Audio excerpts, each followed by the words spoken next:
సంపూర్ణమైన అవగాహన ఉన్న నాయకులుగా, ఇరిగేషన్ మంత్రిగా అత్యద్భుతంగా పనిచేసి అటు మిషన్ కాకతీయ కానీ ఇటు సాగునీటి ప్రాజెక్టులు కానీ శరవేగంగా పూర్తి చేసి ఇవాళ తెలంగాణలో కొత్తగా 1 కోటి ఎకరాల మాగాణం కేసీఆర్ గారి ప్రభుత్వంలో సృష్టించబడ్డది అంటే దానికి ప్రధాన కారకులు పెద్దలు మాజీ మంత్రివర్యులు హరీష్ రావు గారు.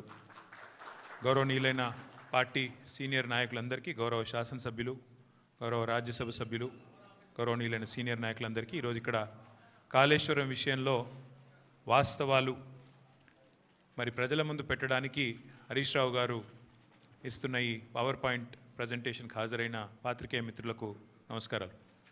ఈరోజు నాకు ఈ ప్రజెంటేషను ఈ యొక్క స్లైడ్ చూస్తూ ఉంటే ఆనాడు పెద్దలు సిడబ్ల్యూసి మాజీ సభ్యులు కేసీఆర్ గారికి సాగునీటి విషయంలో ఎన్నో సందర్భాలలో తెలంగాణ ప్రజలకు చాలా విషయాల్లో మనకు దిశానిర్దేశం చేసిన ఆర్ విద్యాసాగర్ గారు గుర్తొస్తూ ఉన్నారు. ఆ రోజు నీళ్లు నిజాలు అనే పుస్తకం వారు రాయడం, ఈ సాగునీటి రంగంలో దశాబ్దాలుగా తెలంగాణకు జరిగిన అన్యాయం గురించి వారు సవివరంగా అటు కాంగ్రెస్ ఉన్నప్పుడు కానీ ఇటు బీజేపీ ఉన్నప్పుడు కానీ కేంద్రంలో ఎన్ని రకాల అన్యాయం చేసింది అని వారు పదే పదే చెప్పేటోళ్ళు. అట్లాగే తెలంగాణ ఉద్యమానికి మీకు తెలుసు శీర్షిక ట్యాగ్ లైను నీళ్లు, నిధులు, నియామకాలు. అందుకే 10 సంవత్సరాల కేసీఆర్ గారి పరిపాలనలో ఈ 3 రంగాల్లో సంపూర్ణమైన న్యాయం కేసీఆర్ గారి ప్రభుత్వం చేసింది. నీళ్ల విషయంలో ఇటు గోదావరిలో అటు కృష్ణలో ప్రతి నీటి బొట్టును వడిసిపట్టి ఒక్క చుక్క నీటిని వదలకుండా కాళేశ్వరం లాంటి ప్రాజెక్టు కాలంతో పోటీపడుతూ కట్టినా, అట్లాగే పాలమూరు రంగారెడ్డి ఎత్తిపోతల పథకాన్ని దాదాపు 90% పూర్తి చేసిన, సీతారామ ప్రాజెక్టును కూడా 90% పూర్తి చేసి కృష్ణలో గోదావరిలో సంపూర్ణంగా ఒక్కొక్క నీటి బొట్టును వడిసిపట్టి తెలంగాణ రైతాంగానికి, తెలంగాణ ప్రజల ప్రయోజనాల కోసం నిరంతరం పనిచేసింది కేసీఆర్ ప్రభుత్వం. కానీ ఈరోజు నీళ్లు, నిధులు, నియామకాలు అనే ట్యాగ్ లైన్ ఎక్కడో పోయింది. ఇవాళ ఏం జరుగుతుంది రాష్ట్రంలో అంటే నిందలు, దందాలు, చందాలు. బీఆర్ఎస్ మీద నిందలు, బిల్డర్లతో కాంట్రాక్టర్లతో దందాలు, రాహుల్ గాంధీకి చందాలు. ఇది ఇవాళ ఈ కాంగ్రెస్ ప్రభుత్వం చేస్తున్న పని. సిగ్గు లేకుండా ఇవాళ నిస్సిగ్గుగా రాష్ట్ర ముఖ్యమంత్రి కానీ అదేవిధంగా భారతీయ జనతా పార్టీ కానీ నీళ్ల విషయంలో చేస్తున్న దుష్ప్రచారాన్ని తిప్పికొట్టడానికే ఈరోజు హరీష్ రావు గారు మీ అందరికీ వివరంగా సమాచారం ఇస్తారు. అందులో ముఖ్యంగా మిత్రులు నేను గమనించాలని కోరుతున్నది ఒకటే. మార్బీ అనే ఒక గుజరాత్లో ఒక ప్రాంతంలో ఒక పెద్ద బ్రిడ్జ్ కూలిపోయి 140 మంది చచ్చిపోయినా ఏ ఎన్డీఎస్ఏ బోదు, ఎవడు బోడు, ఏ ఏజెన్సీ బోదు, 140 మంది చావులకు ఫలానావాడు బాధ్యుడు అని ఒక బాధ్యతాయుతమైన ఏ ఏజెన్సీ మాట్లాడదు, కేంద్ర ప్రభుత్వం మాట్లాడదు, గుజరాత్ ప్రభుత్వం మాట్లాడదు. బీహార్లో 4 రోజులకు ఒకసారి ఒక్కొక్క బ్రిడ్జ్ కూలుతున్నా అడిగే నాతుడు లేడు. అదే తెలంగాణలో ఇక్కడ కాంగ్రెస్ ప్రభుత్వం ఉన్నప్పటికీ సుంకిశాల రిటైనింగ్ వాల్ కూలిపోయి 100 కోట్లు నష్టమైన ఎన్డీఎస్ఏ రాదు, ఎవడు రాడు.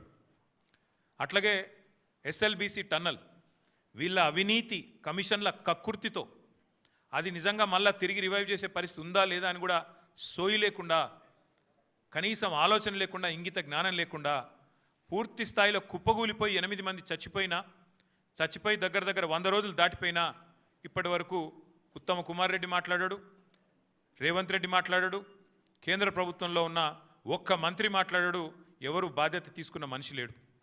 అట్లాగే వట్టెం పంప్ హౌస్ మునిగిపోయిన ఈ కాంగ్రెస్ ప్రభుత్వం వచ్చిన తర్వాత దాని గురించి మాట్లాడేటోడు లేడు. అట్లాగే పెద్దవాగు ఒకసారి కాదు 2 సార్లు కొట్టుకొని పోయిన ప్రాజెక్టు అడిగేవాడు లేదు. కానీ కాళేశ్వరం విషయంలో మాత్రం హరీష్ రావు గారు, కేసీఆర్ గారు 100 సార్లు చెప్పారు.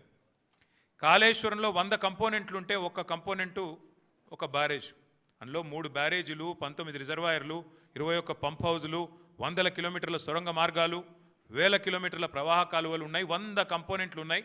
ఆ 100లో ఒకటి మేడిగడ్డ బ్యారేజు. అందులో మొత్తం 371 పిల్లర్లు ఉంటే 3 బ్యారేజీలు కలిపి 2 పిల్లర్లలో ఒక దగ్గర పగులు వచ్చింది. దాన్ని పట్టుకొని దున్నపోతూ ఈనింది అని కాంగ్రెస్ వాడంటే దుడ్డెను కట్టేయమని బీజేపీ వాడు 2 రోజుల్లో ఎన్డీఎస్ఏ రిపోర్ట్ అని వడ్డించి ఎన్డీఏ రిపోర్ట్ బీజేపీ ఆఫీస్లో తయారు చేసి ప్రజల్ని భ్రమింపజేసే ప్రయత్నం చేసినారు. దానికి తిరుగులేని విధంగా ఎల్ఎన్టీ అనే సంస్థ ఏ సంస్థనైతే పార్లమెంట్ భవనం కట్టిందో, ఏ సంస్థనైతే కాంగ్రెస్ పార్టీ కేంద్ర కార్యాలయం కట్టిందో, ఆ సంస్థ మొన్ననే స్పష్టంగా చెప్పింది, ఈ నివేదికను మేము తిరస్కరిస్తున్నాం, ఎన్డీఎస్ఏ రిపోర్టు ఇది చెత్తబుట్టలో పడేయడానికి తప్ప ఎందుకు పనికిరాని రిపోర్ట్ అని చెప్పినారు. అట్లాగే ఆ సంస్థనే, ఏ సంస్థనైతే నేను అడుగుతున్నా రేవంత్ రెడ్డిని, ఏ సంస్థనైతే మేడిగడ్డ బ్యారేజ్ కట్టిందో ఆ సంస్థ నిజంగానే పనికిరాందైతే మరి కాంగ్రెస్ పార్టీ కార్యాలయం కూడా ఆ సంస్థతో ఎందుకు కట్టించడం నేను అడుగుతా ఉన్నా. కాంగ్రెస్ పార్టీ కార్యాలయం కూడా తెలంగాణకి వెళ్ళిపోయిన మూటలతోనే కట్టిరు మీరు, అందరికి తెలుసు అది. అందుకే మేము అనేది ఇవాళ వాస్తవాలు తెలియజెప్పడానికి, తెలంగాణలో జరుగుతున్న దుష్ప్రచారం, రెండు పార్టీలు ఒకటై కాంగ్రెస్ బీజేపీ కుమ్మక్కై ఇవాళ దున్నపోతు ఈనిందని ఒకడంటే దుడ్డెను కట్టేమని ఇంకోటి అన్నట్టుగా ఇద్దరు ఒకటై నీళ్ళిచ్చిన కేసీఆర్ మీద, నీళ్ళిచ్చి కన్నీళ్లు తుడిచిన కేసీఆర్ ప్రభుత్వం మీద అభాండాలేసే ప్రయత్నం ఏదైతే చేస్తున్నారో, కమిషన్ పేరిట ఏదైతే నాటకాలు ఆడుతున్నారో ఆ విషయంలో వాస్తవాలు బట్టబయలు చేయడానికే ఇవాళ హరీష్ రావు గారిని నేనే కోరినా. మీరు దయచేసి చెప్పాలి, మీరు ఎందుకంటే మీకున్న అనుభవం ఎవరికీ లేదు. కానీ ఇది ఈ పరంపరలో మొదటిది ఈరోజు ఈ మీటింగ్. నేను హరీష్ రావు గారిని కోరుతా ఉన్నా, ఇక్కడే కాదు, నేను మొన్ననే డాలస్లో తర్వాత లండన్లో చాలామంది ఎన్ఆర్ఐ మిత్రులను కలిసిన. వాళ్ళందరూ అంటున్నారు, అన్న మాకు కూడా చెప్పండి వివరాలు, మాకు కూడా చెప్పండి విషయాలు, మాకు కూడా చెప్తే మేము కూడా సోషల్ మీడియాలో చెప్తామన్నా, ప్రచారం చేస్తాము. ఈ విషయంలో ప్రభుత్వం ఒకడేమో మరి బట్టగాల్చి మీదేస్తుంటే ఇంకోటి దానికి తానా అంట తందానా అంటున్నాడు. కాంగ్రెస్ వాడు బీజేపీ వాడు ఇద్దరు కలిసి తెలంగాణ బొండిగా విసికే ప్రయత్నం చేస్తున్నారు.